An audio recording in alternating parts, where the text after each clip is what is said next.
baga rabbiin umrii teessan qusatee fuula bareedaa kanaan ija nagaatiin baga rabbi wal nu garsiise. Fakkeenyi kiyyaa fi fakkeenya ambiyoota na dura tartee akka fakkeenya namicha tokko mana ijaareeti jedhan rasuulli alayhi salaatu wassalaam. Namtichi wayita mana ijaaree tolchee bareeche iddoo bolokeeta takkaa dhiise. Namoonni mana inni tolche kana ijaaree tolchee bareeche kana laaluu dhufaniiti. Namni marti yaada irratti kennata. Manni numa bareedaa osoo bakka bolokeetaa tana itti guuttee jedhaniin akkuma namichi mana kana waa irraa hirdhise nabiyyoota rabbii wal faana ergate anatu irraa hirdhate xumura anatu goolabe ana booda nabiyyiin hin jiru jedha rasuulli alayhi salaatu wassalaam. Ganaa yoonaa achi nabiyyiin nuti eenyu hin jiru. Seerri haaran baafama biroo qur'aanaa fi hadiisan ala wanni biraa dhufu hin jiru. Amantii dur kaleessa nabiyyoonni itti wal faanaa walii labsaar dhageette maalummaa amantii islaamaa irraa wal yaadachiifna jidduu magribaa fi shaayii kan.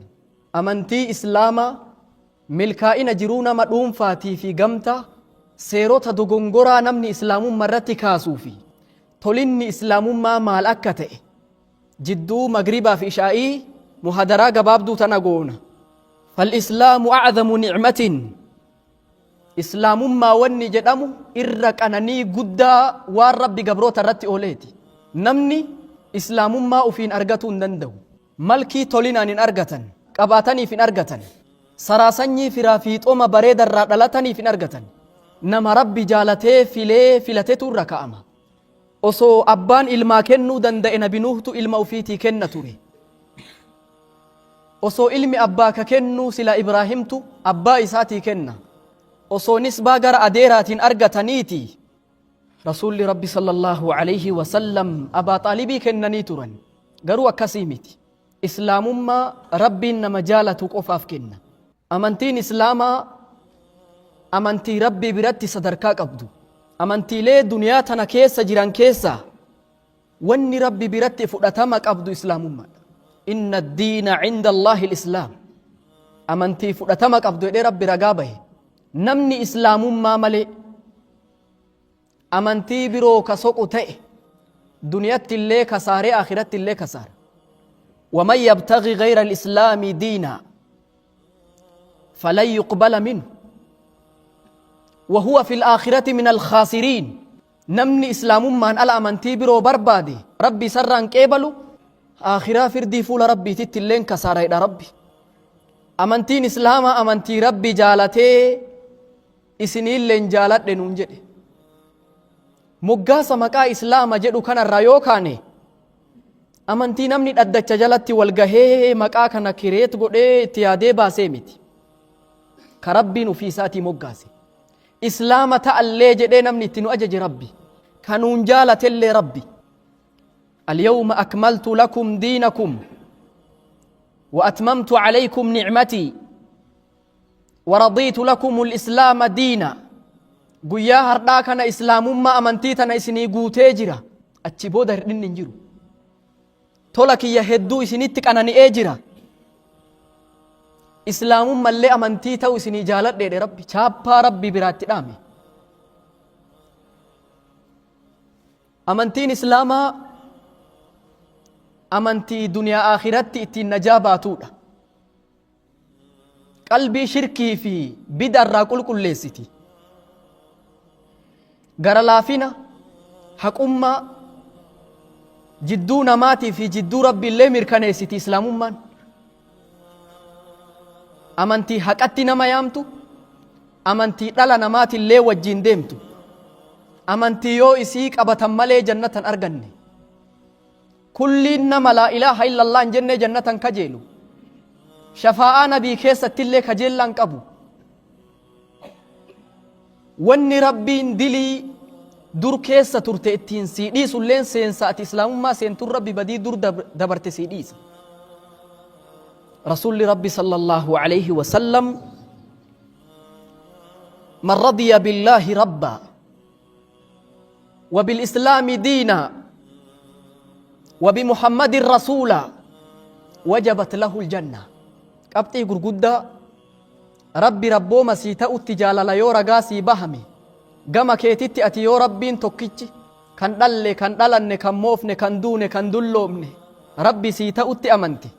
Jaalala kanaa yoo qabaatte, islaamummaan amantii sii ta'utti jaalalli qoma kee yoo jiraate, nabiin ergamaa ta'uu yoo qoma kee jaalalli jiraatte, namni kun jannata haqa godhateedha rasuulli rabbi alayhi salaatu wassalaam.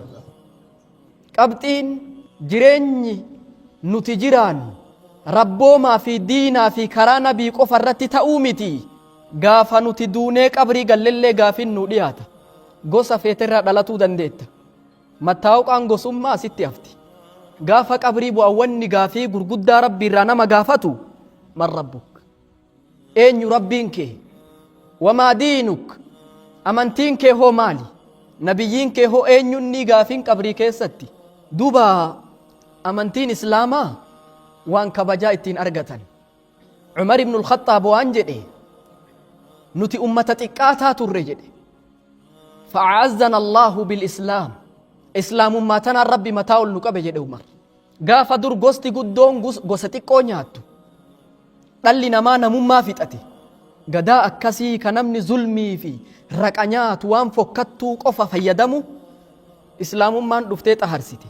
Islaamummaa tanatu mataa ol nu qabe jedhe Umar. Amantiin islaamaa amantii ambiyoota as dura darbaniiti.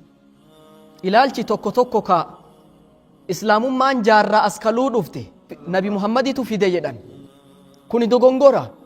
Amantiin dur ambiyoonni irratti jiraataa turan islaamummaadha. Rabbiin keenya subhaanahu wa ta'aalaa akka diinan kun, akka islaamummaan tun isa biratti fudhatama guddoo qabdu, diinan isa malee ta biroo hin beekamne rabbiin biratti ragaa guddaa, inna diina cinda Allahi l-islaam. Ambiyoonni hedduun islaamummatti yaamaa turan. Nabiyallaahi Nuuh, wa umirtu an akuuna min almuslimiin, muslima ta'utti ajajame jedha. Nabiyallaahi Ibraahim wayta rabbiin idh qaala lahu rabbuhu aslim qaala aslamtu lirabbi alcaalamiin, masakami jedheen rabbi ajaja rabbi biraa itti bahe wayta rabbi itti himu, nabiyallaahi Ibraahim ani rabbii kiyya hoosii masakame jedhee jalaa gale. Nabi Ibraahim islaamummatti nama yaamaa ture. Tawhiida qulqulluu akka rabbiin tokkochummaa isaa qararanitti nama yaamaa ture. Nabiyallaahi Yaaquub gaafa duuti itti dhuftu ijoollee isaa walitti qabee, maadhaa tacbuduuna min ba'di, eega ani deeme ana duuban maal gabbartan jedhe. Nacbudu ilaahaka wa ilaaha aabaa'ik, rabbii keetii fi rabbi abboota keetii gabbarra jedhaniin. Falaa tamuutunna illaa wa antum muslimuun, muslima taatan malee hin du'inaa jechaa dhaamsa nabiyallaahi Yaaquubiiti. Nabiyallaahi Muusaa muslima ture, amantii islaamatti nama yaamaa ture. Nabiyallaahi Ciisaan ka amma namni biroo Yesuus Kiristoos jedhuun islaamummatti nama yaamaa ture. Nabiyallaahi Ciisaan wanni inni itti nama yaame, amantiin nabi Ciisaan barsiisaa ture amantii islaamaati. Rabbiin keenya subhaanahu wa ta'aalaa wayta hawaariyyoota warra isa wajjin jiru irraa dubbatu, ishhad bi'annaa muslimuun akkana jedhaniin nabi Ciisaan, nuti muslimtoota ragaa nuu bahi jedhaniin. Warri nabiyallaahi Ciisaa wajjin ture muslima ta'uu ragaa nuu bahi nabi Ciisaa amma namni rabbi jedhee yaammatu kana ragaa isa godhatan. Rasuulli rabbi sallallahu alayhi wa sallam amantii ambiyoonni akkanatti yaamaa wal faana dhufte kana boodarratti aane goolabama yookaa xumura nabiyyichaa ta'e malee wanni inni amantii haarawa ufirraa fide tokkolleen hin jirtu jechu. Duuba amantiin islaamaa tuni amantii nabiyyoota nu dura darbaniiti. Islaamummaan nabiyyoonni itti nama yaamaa turte tun amantii akkam? Islaamummaa wadda'annee salaatuu qofatti beeyna? Yoo islaamummaan minbaraa fi mihraaba keessaa hin ba'in dogongora qabna. Jireenyi, deemsi, uffanni, gaddi, gammachuun kulliin jiruu ilma namaa islaamummaa wal qabata. Mihraaba dhaabbatanii salaachisuu fi minbararra dhaabbatanii khaxabuu qofaa miti. Jireenya ilma namaa guutuu ilaallata islaamummaan. Seerota duniyaan tun ittiin bultu hunda wanni bulmaata gayaa fi seera gayaa lafa kaa'u amantii tan. Kullii wanni jiruu ilma namaa qooda islaamummaan irraan fudhanne hin jiru. Rabbiin keenya subhaanahu wa ta'aalaa inna allaha ya'muru bilcadli walihsaan kuni amantiidha. maalitti nu ajaja? amantiin ati duuka deemtu maalit si ajajdi? haqatti si ajajdi, tola oolutti si ajajdi. kulliin jiruu ilma namaa haqaan deema. ollaan haqa qaba, haadha abbaan haqa qaban, rabbi haqa sirraa qaba, wanni hundi haqa qaba. ijoolleen haqa sirraa qabdi, maatiin kee haqa sirraa qaban. fa'aati kulla dhii haqqin haqa, waan haqa sirraa qabu kana hunda haqa isaa guutii kenni. akka kanatti ajaja islaamummaan. waan silaa ilmi namaa miidhamuun rakkatuun hundarraa si dhoorgiti. wanni islaamummaan itti si ajajdu hundi waan bu'aa sii qabu. wanni isiin irraa si dhoorgitu hundi waan bu'aa sii hin qabne beeki. diin si eeydi, lubbuutee si eeydi. wanni rabbis in sagaaggalin jedhuuf waan santu fokkattuudha. farsoon dhuginaa wanni rabbi jedhuuf badii itti beeka. foon karkarroon nyaatinaa wanni rabbi jedhuuf waan san badii itti beeka. rabbi waa malee irraan hin dhoorgine. lubbuuteen naf hin taane. aqlii namaa namaa eeydi. waan sila aqlii namaa jijjiirurraa si dhoorgiti qabeenya keessi eeydi. qabeenyi yoo haqa sadaqaatii fi zakaan ba'e malee nama rabbitti amane tokko akkanumaan saamuun humnaan irraa fudhatuun dhoorgamaadha. gurra keessi eeydi. namni gaafa islaamummaa caayaa isii jala seene gurra ufiille akka tiifatu rabbi isaa aanjesse.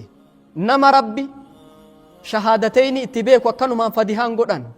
man satara musliman jedhe rasulli alayhi salaatu wassalaam. namni nama muslimaa tokko sattare satarahu allahu fi dunyaa wal aakhira. duniyaa fi aakhirallee si sattare. ati akkanumaa waan tokko argite ittiin hin feydu islaamummaan hubadhaa jetti. nama kana sattarta hin dhoysita, rabbi eeybiitee sii sattara. kuni haqa. waan silaa ilmi namaa kun osoon hubannee olii gad ittiin fiigu. ati amma rabbi ta'u maaliin beeyta? wantoota hedduu ayatoota isaatiin wantoota silaa rabbi ittiin beeynu mirkaneeffannee rabbiin kun rabbii dhugaati jennee amanna. waan sanirraa hafe nama akka kiyyaa keetii namni aqlii qabuun sujuudaafi maal jettan? islaamummaan amantii akkasiiti. beeynee hubannee rabbii kenna maal akka ta'e beeynee dhufnee sujuudaafii jirra. akkasimi osoon hubatiin, osoo waan isaan beekin, osoo kitaaban dubbisin, osoo keessa isaan beekin akkanumatti namni kun rabbi jechuun ta'a? hin ta'u. amantiin islaamummaa tun amantii haala gaggaarii irratti nama kakaastu. yoo tartiibni akkaataan kenna karaa gadi dhiise malee wanni islaamummaan itti nama ajajdu amala gaggaarii, akhlaaqa gaggaariidha. rasuulli rabbi sallallahu alayhi wasallam innamaa bu'ithtu liutammima makaarima alakhlaaq. wanni ani ergameef amala gaaromina kana guutuuf jedhe rasuulli alayhi salaatu wassalaam. amantiin islaamaa amantii dhugaa dubbachuutti nama ajajdu, kijibarraa nama dhoorgitu, akhlaaqa gaggaarii kullu khaslatin jamiila. rogni bareenni silaa ilmi namaa ittiin milkaa'u hundi ajajama islaamummaa kana keessa jira. duruu rabbi seera nuu kaa'e. amantii dhala namaatiif kabaja qabdu. lubbuun uumamte tun kabajaa guddaa qabdi. rabbiin keenya subhaanahu wa ta'aalaa walaqad karramnaa banii aadama. dhugumatti ilma namaa kana kabajnee jirra jedhe rabbi. ilma namaa kana kabajnee jirra. lubbuu takka haqa isiitiin malee baasuun dhoorgamaadha. dhiiga namaa gadi naqurraa si dhoorgiti. lubbuun ilma namaatun kabajaa qabdi. haqa isiitiin malee lubbuu dhiiga gadi naquu dhoorgiti amantiin tun. amantii uumama kanaa rahmata godhutti nama ajajdu. rasuulli rabbi alayhi salaatu wassalaam arraahimuuna yarhamuhum arrahmaan. warra namaa tola oolu rabbitu jaraa rahmata godha jedhe rasuulli sallallahu alayhi wasallam. irhamuu man fi lardi yarhamukum man fi samaa. warri dachii rahmata walii godha, warra samiitu rahmata isinii godha. amantiin islaamaa amantii akkasii, amantii rahmataa, amantii gara laafinaa. addiinu buniyat ala taysiiri la tacsiir. addiinu wasat. amantii jiddu galeessa, amantii waa namaa laafistu, amantii waa namatti hin jajjabeessine amantii akkasiiti. yoo rahmanni bifa qabu ta'e islaamummaa fakkaata. amantii obbolummaan itti mirkanaa'u osoo kullii keenna saraasanyii wal gaafanne amma iddi walitti nun jiru tarii gosa garagaraa himatuu dandeenna. Wanni tokko nu godhee luka walitti maxxanfannee akka salaan nu godhe maal jettan? Kaleessa Bilaalii Habashaa gurraacha silaa namni xixee tuffatu ka gabra ta'ee dhukkee Makkaa keessatti azabamaa ture. Salmaanii biyya Faransarraa dur kabajan qabne ibidda qabsiisa abbaa wajji wal tara nama aqlii qabu ayyu ilaahin haadaa jedhe bar sii rabbiin kun rabbuma akkami ka yeroo garii qabsiisanii yeroo garii dhaamsan jedhe Salmaan. Boodarra islaamummaa fudhate biyya Faarisirra Suheeb biyya Ruumirraa dhufe kun muhaajiraa kun ansaaraa biyyoota garagararraa walitti dhufaniiti obbolummaa islaamaatiin seenaa keessatti arra dubbatamaa jiran. Rabbiin keenya subhaanahu wa ta'aalaa innamal mu'minuuna ikhwa mu'mintoonni walii obboleeyyan jedhe Rabbi. Obboleessa kee ka wajjiin dhalattee inni Rabbiin beeynerra ka saba biraa ka Rabbi beekutu caala. Rasuulli sallallahu alayhi wa sallam al-muslimu akhul muslim namni muslimaa tokko obboleessa muslimaati jedhe akka qaama tokkooti. Qaamni yoo tokko irraa dhukkube kaan gurzaa bula akkana mu'minni walii rifatuu fi walii yaadda'uu keessatti jedhe Rasuulli wayita fakkeenya ka'an alayhi salaatu wassalaam. Amantii cinqaa akka ati lubbuu tee darartee rakkistee cinqitee uf miituun barbaanne Rabbiin keenya subhaanahu wa ta'aalaa yuriidu Allaahu bikumul yusra walaa yuriidu bikumul usra laafina isinirraa barbaada malee cinqaa isinirraa hin barbaaduu jedha. Imala baate furiinsa soomanaa Rabbi karaa sii godhe sii aanjeesse sitti hin jabeessine salaata dur guuttee afuritti salaattu lama godhadhu jedhe ka yeroo adda addatti eeydee achi fageessitu walitti jam'ii godhadhu jedhe kuni hundi akkaataa laafinaati. Islaamummaan amantii cinqaa hin qabne akkuma Rasuulli inna diina yusrun amantiin tun amantii laafina irratti ijaaramte. Islaamummaan amantii laafina irratti ijaaramte jiddu galeettiidha. الدين وسط ولا يشد الدين أحد عليه إلا غلبة نمني إسلام ما ربي جدو غليسا قد كان أفرت جبيس فيالي ونين أفرت جبيس سوني سنجفتا قدا نبي كنا نموني سدي إبادا نبي أديفت شرفا درا نبي ربي أرارمي نتي كنا أرارم وفتن بينو أني أجر ترمان أمرين سومنا انفتر يدتوك سومنا الدمر يدي tokkommoo halkan guutuu dhaabbadhaa hin rafu jedhe tokkommoo haadha manaan fuudhu jedhe bultiin ijaaru jedhe. Jara kana sadiin nabiin dhagahan alayhi salaatu wasalaam. Namni akka kiyya Rabbi beeku hin jiru jedhe Rasuulli. Irra namni akka kiyya Rabbi sodaatu hin jiru. Anaa nagartanii yeroo garii hin soomaa yookaan hin faxara bultiillee ijaarradhe yeroo garii hin rafa yeroo garii hin dhaabbadha namni karaa kiyyarraa gore narraa miti jedhe Rasuulli alayhi salaatu wassalaam. Wanni karaa nabii irra deemnuun karaa Rasuulli sallallahu alayhi wasallam nuu taraaran hundi isaa laafaadha irra deemuun nama hin dhibu. Yoo shayxaanaa fi fedhiin lubbuurraa nama jalliste malee karaa rakkoo takka hin qabne amantii laaftuudhaa jechuudha. Duuba islaamummaan akka kana qabdi. Eegaa islaamummaan sadarkaa akkanaa kana qabaatte milkaa'ina islaamummaa nama dhuunfarratti ati islaamummaa argatuun maal argatte yoo siin jedhe tarii arrabni si qaanfatee afaan keessatti si kufuu danda'a.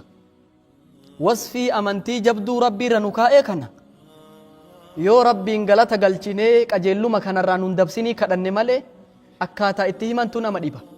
Amantii dalagaa abbichi dalagate Rabbi nama jalaan dayyaani hamtuun inni dalage sirratti hin baachifamtu. Walaa taziru waaziratun wizra ukhraa. Nama dalagaa gaarii dalage ati islaamummaa tana fudhattee dhiira ta'i durba ta'i yoo dalagaa gaarii dalayde falanuhiyannahu hayaatan xayyiba jireenya gaarii ta'e nama san jiraachifna jedha rabbiin keenya subhaanahu wa ta'ala. Milkaa'inni aganaga hin jiru. Matuma dalagaa gaarii dalaguu keetiitiin jiruu bareedduu duniyaa irratti jiraatta. Akhiratti illee galata isii argatta. Ilmi namaa kun eega jiruu duniyaa tanatti dhufe matuma duniyaatti dhufuutiin rakkotti dhufe.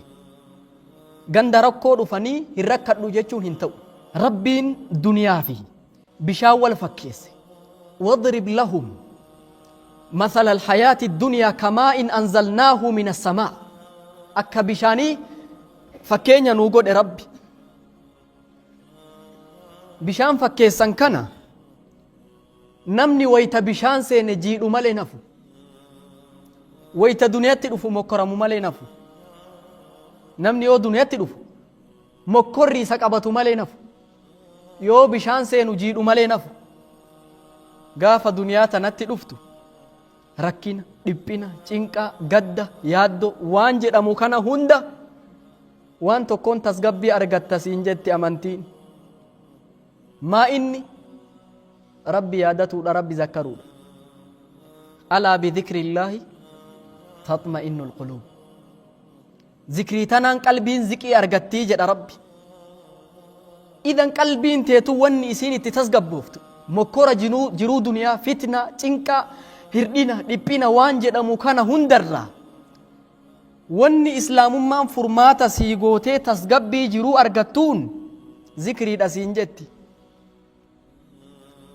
Wanni namni ittiin booharuun tasgabbii jiruu argatuun salaata siin jetti. Rasuulli sallallahu alaihi wasallam arihnaa bihaa yaa Bilaal, mee afuura nu baafachiisi jedha. Yeroon qalbiin nabiitti tasgabbii argattu wayita salaata keessa jiru. Nuti immoo faallaa sanii yeroo salaata dhufne ceemminsaa fi hifannootatu nutti bu'a. Balaa waan nu qabatee hin beeynu sifti akkasii sifa munaafiqaati. Nama alatti kolfee taphatee seeqee booharee wayita bakka bunaa haasa'ee san danda'an qaba. Wayita bakka salaataa dhufu وإذا قاموا إلى الصلاة قاموا كسالى يراؤون الناس ولا يذكرون الله إلا قليلا إلى ربي. ceem'aa hifataa salaatan jedha rabbi. Waa xiqqoo malee waa takka rabbiin yaadatan jedha rabbi. Sifti akkasii kun sifa munaafiqaati. Idan qalbii teenna yoo milkaa'ina dhuunfaa islaamummaan qophitti nuu ta'uu barbaaddu salaata keessatti uf barbaadi. Kanaaf wanni islaamummaan qabdu dhuunfa irratti himameen dhumu Rasuulli Rabbi sallallahu alaihi wasallam amantii tana keessatti namni rabbitti amane kun ajaa'iba qaba jedhan. Nuti argannu argataan rabbi irratti adaban dhabnu immoo abdii murree rabbi irraan gallu. Yoo musiiban nutti buuteen sabbarra, yoo gaaromina argannee shakkarra, kuni sifa nama rabbitti amaneeti. Ajaban li amri ilmu'min inna amrahu kullahu lahu khayr. Amriin nama mu'minaa kun nama dinqisiisa jedhan. Amriin isaa kun hundi khayrii isaa qaba. In asaabathu sarraa, yoo tolinni wahii gammachuu wahii guddinni ulfinni jijjiiramni wahii isa tuqe shakara fakaana khayran lah. Rabbii galata galcheesitu kana naa godhi jedhee rabbii galata galcheeti khayrii isaa taya. Yoo hammeenyi rakkinni balaan musiiban hirdhinni wahii isatti bu'e sabara hin obsaa kanatu khayrii isaa taya. Kana mu'mina malee namni biroon qabu jedhe Rasuulli alayhi salaatu wassalaam. Mu'minni akka kana, adeemsi namni islaamaa ittiin jiraatu akka kana. Faallaasanii namni wayita waan qabne karoorri inni sii baasuu fi yaadni inni sii gumaachuu yaada bareeda waan gaariidha. Gaafa waan qabne si bira taa'ee si mari'ata, yoo argate immoo namni rabbi hin beekne si baqata. Kulli keezii boonaatii fi hirdhina ilma namaa firinxiixuu fi adaba dhabuu qabeenya walitti hidha rabbi. Kallaa innal insaana la yaxgaa. Ilmi namaa kun jallataa jedhe wasanaa baya jedhe rabbi. Arra'aahu istagnaa jedhe rabbi. Sababa lubbuu fi ta duroomte arguutiif adaba dhaba jedhe rabbi. Wanni namni islaamaa nama birootiin itti adda ta'uun yoo argate rabbi isaa galatoonfata. Beekumsa kiyyaan argadhen jedhu, anatu waan akkanaa godhee mala beekaaf qarummaa qabaaf argadhen jedhu, rabbitu naa ta'ee beeka mu'minni yoo hammeenyii fi balaa fi rakkinni isa mudatellee komii fi laaluun baa'isu rabbi biraa dhufte jedhee sabbara sabrillee itti ajrii argata. yoo shakkare daballi itti argata. dubbiin hundi khayrii isaa qaba. la'in shakartum la'aziidannakum na shakkartani isinii dabala. nama sabbaru balaan rakkinni isa mudate innamaa yuwaffa assaabiruuna ajrahum bighayri hisaab. kuni nama mu'minaa maleetiif hin ta'u. وليس ذلك لأحد إلا للمؤمن رسول ربي صلى الله عليه وسلم. أمانتين إسلام هدوم فتلا كانت كبجة ملكائنا ججيرا من أمتي قوتي قمتا كيسته ملكائن إسلام ما راوت تجيرا دوم فت إيغا نميتي يو خيرات دلغتي جرو ملكي جرات يو همتوني ستو يتسبرين اتي ملكي أرغتو yoo waan gaarii argate itti shakkaree rabbiin bira gaarii argatu akka gamtaatitti hoo ilmi namaa kun wanni walitti hidhamuun karaa halaali. karaan nasabni namaa firaa fi xomni namaa itti baay'atuun karaa nikaa halaalaatiin. ilmi tokko karaan maletti ilmoo diqaalaa yookaan sagaggaalummaa fi waan hamtuu dalaguun shari'aa keenna keessatti fafaa fi badii guddaadha. rabbiin keenya subhaanahu wa ta'aalaa dhiira gaafa uumu dubartiif uume. nurraa uumee nuuf uume. cinaacha kanarraa uumee rabbi nurrumaa uumee nuuf uume. rabbiin kun osoo dubartii tana matarraa uume silaa aga yoonaatitti dhiirri hundi dubartii matabbaata.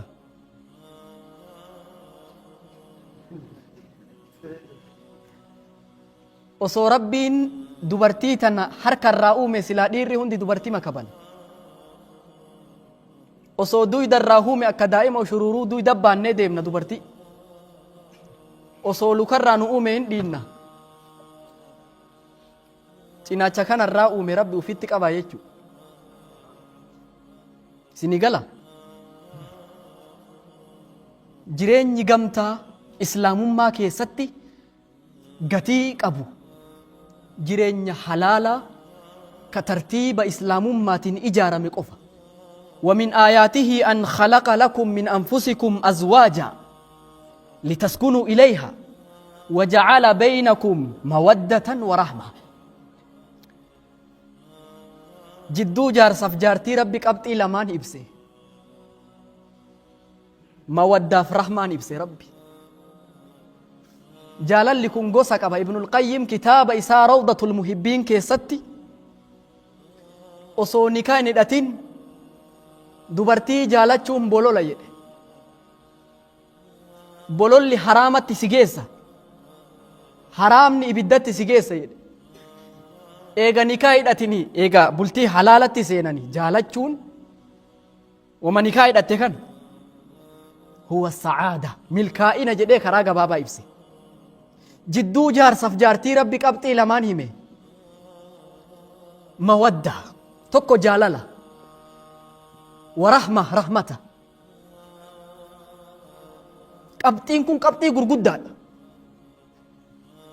namni osoo bultii halaalitti hin seenin jaalala rabbi qabxii lamaan nuu kaa'e kana inni 70 lakkaa gorora buusaa. wanni namni qaaxiraa haraamatti yenee fiqirii fi chokoleetaa fi maarree jedhee itti bulu kun wanni halaalli nikeenyi gaariin keessa hin jirre ka karaa badiitiin deemamu islaamummaan akka xuritti ilaalti, akka wasakatti ilaalti. gaafa bultii halaalatti dhufan immoo mujtama'a jidduu abbaa manaatiif haadha manaa jaalalaan wajji jiraadhaa, rahmataan wajji jiraadhaa jettee ajajdi jechu. رسول صلى الله عليه وسلم خيركم لأهلي وأنا خيركم لأهلي. الرجالان كيسن نما ماتي سابرتي جالا تاي أرغمي أنيس ماتي كيا جالا دايدان. نمني غرين ويتمنى دفدوكنا ويتألتي بوارجا. إسلام ما نكا كنن قبض حتى عمر وان جد ديرا يجون nama haadha manaa biratti akka daa'imaa ta'u jedhe. Yeroo haajaa ammoo dhiira ta'ee ka argamu jedhan. Namni alatti luynaa hedduutu jira ka manatti goota. Haadha manarratti hin gootomin. Gaaromina, jiruu bareedduu, jiruu gaarii, jiruu laafinaa, jiruu jaalalli jiru, karahmanni jiru wajji jiraadhu. Islaamummaan akkanatti si ajajdi. Amantii namarraa dhalataniif haadhaa abbaa irraa dhalatan kanaafillee ulfinaa fi sadarkaa kennutti si ajajdu. Rabbiin keenya subhaanahu wa ta'aalaa waa mara miizaana nuu kaaya. Ilma namaa kanaaf akka rabbiin haqaa isa malee hin jirre dubbatee murtii godhee haadha abbatti illee tola oolaa nuu dabarse. Amantiin islaamaa amantii akkasitti nu ajajdu. Amantii namni tokko yoo waa argate yoo rabbi isaa dabarse wanni rabbi isaa aanjesse kun qobxii isatti dhuunfaa isatti ufii isaa qofaaf jijjiiraa osoo hin taane waan kana namaa qoodi ittiin nama tajaajili zakaa keessaa baasi sadaqaa keessaa kenni kanatti si ajajdi. laa yu'minu ahadukum hattaa yuhibba li akhiihi maa yuhibbu li nafsi.